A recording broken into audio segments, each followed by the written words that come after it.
காவி பாசம் உண்மையாக இருந்தால் ஆளுநர்தான் முதலில் காவி உடை அணிந்து அனைவருக்கும் வழிகாட்ட வேண்டும் என்று முரசொலி நாளிதழ் தமிழ்நாடு ஆளுநர் ரவியை விமர்சனம் செய்துள்ளது. திருவள்ளுவர் தினத்தன்று காவி உடை அணிவிக்கப்பட்ட படத்துக்கு ஆளுநர் RN ரவி மலர் தூவி மரியாதை செலுத்தினார்.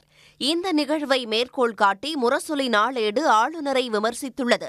அதன்படி திருவள்ளுவரை சனாதன கூண்டில் அடைத்து காவி உடை அணிவிக்கும் ஆளுநர்தான் முதலில் காவி உடை அணிய வேண்டும் என்று குறிப்பிட்டுள்ளது.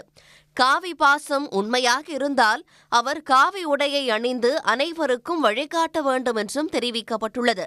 மேலும் மெய்ப்பொருள் காண்பவராக ஆளுநர் இருந்திருந்தால் அப்படி செய்திருக்க மாட்டார் என்றும், மெய்ப்பொருள் காண்பவராக கூட இருக்க தேவையில்லை, சட்டப்படி நடப்பவரா ஆளுநர் என்றும் கேள்வி எழுப்பப்பட்டுள்ளது. 1964ஆம் ஆண்டு திமுக அரசால் அங்கீகரிக்கப்பட்டு அரசாணை வெளியிடப்பட்ட திருவள்ளுவர் பட வடிவமைப்புக்கு மாறான வள்ளுவர் படத்திற்கு ஆளுநர் மரியாதை செய்திருப்பதாக குற்றம் சாட்டப்பட்டுள்ளது.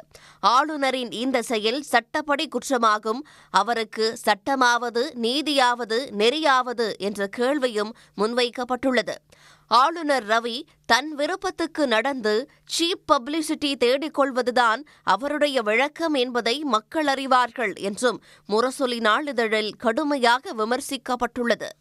உடனுக்குடன் செய்திகளை தெரிந்து கொள்ள சன் நியூஸ் பெல் ஐகானை கிளிக் பண்ணுங்க.